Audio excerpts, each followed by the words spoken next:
এইবার রোমান রেঞ্জের গোপন ভিডিও ফাঁস হয়ে গেল। আর গোপন ভিডিওতে দেখা যায় রোমান রেঞ্জ হাসি মুখে দর্শকদের সঙ্গে হাত মিলাচ্ছেন। কেননা বর্তমান সময়ে রোমান রেঞ্জ আবারও তার রাজত্ব ফিরে পেয়েছেন এবং রোমান রেঞ্জের পাওয়ার চলে এসেছে। আপনারা যারা রোমান রেঞ্জকে খুবই পছন্দ করেন তাদের এই ভিডিওটি সম্পূর্ণ দেখা উচিত। অর্থাৎ রোমান রেঞ্জের ফ্যান হয়ে থাকলে ভিডিওটি সম্পূর্ণ দেখার অনুরোধ রইল। বিশেষ করে রেসলমেনিয়া 40-এর কথা মনে উঠলে আজও দর্শকদের মনে কষ্ট লাগে। কেননা ওই দিন রোমান রেঞ্জ কোডি রোডসের কাছে হেরে গিয়েছিলেন। এছাড়াও রোমান রেঞ্জের তিলে তিলে গড়া আনডিসপিউটেড WWE টাইটেল হারিয়েছিলেন।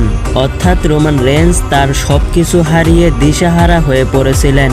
সেই দিন the rock, solo সিকুয়া, J Uso, Jimmy Uso কারো সহযোগিতাই কাজে লাগেনি। শুধু তাই নয়, রোমান রেঞ্জ বুক ভরা কষ্ট নিয়ে যখন রিং থেকে নেমে ব্যাকস্টেজে যাচ্ছিলেন, ঠিক সেই সময় রোমান রেঞ্জ ইমোশনাল হয়ে কান্নায় ভেঙে পড়েছিলেন। দর্শকরা রোমান রেঞ্জকে সান্ত্বনা দেওয়ার চেষ্টা করলেও রোমান রেঞ্জ কান্না আটকে রাখতে পারেননি। রোমান রেঞ্জ দর্শকদের সামনেই কান্না করতে করতে এতটাই ভেঙে পড়েছিলেন, চোখের পানি মুছতে মুছতে মাথা নিচু করে ব্যাকস্টেজে চলে গিয়েছিলেন। কেননা ওই দিন রোমান রেঞ্জ শুধু টাইটেল হারায়নি, তার দীর্ঘদিনের রাজত্ব হারিয়েছিলেন। তবে যাই হোক, রোমান রেঞ্জ এই বছরের রয়্যাল রাম্বল জিতে প্রায় 2 বছর পর আবারও তার রাজত্ব ফিরে পেয়েছেন।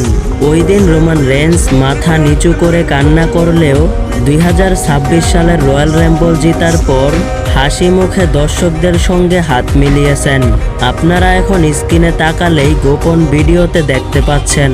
রোমান রেঞ্জের হাসি মুখ দেখেই বোঝা যাচ্ছে মানুষের খারাপ দিন চিরকাল থাকে না। অর্থাৎ রোমান রেঞ্জের ভালো দিন চলে এসেছে। রোমান রেঞ্জ আবারও তার রাজত্ব ফিরে পেয়েছেন। আর সত্যি কথা বলতে রোমান রেঞ্জের এই দিনটি দেখার জন্য আমাদের প্রায় 2 বছর অপেক্ষা করা লাগলো। আপনার মতে রোমান রেঞ্জ WWE এর জন্য কতটা গুরুত্বপূর্ণ রেসলার অবশ্যই কমেন্ট করে জানাবেন। ভিডিওটি ভালো লাগলে অবশ্যই লাইক দিবেন। এই চ্যানেলে রেসলিং সম্পর্কে নিয়মিত ভিডিও পেতে অবশ্যই চ্যানেলটিকে সাবস্ক্রাইব করে পাশেই থাকবেন। ধন্যবাদ।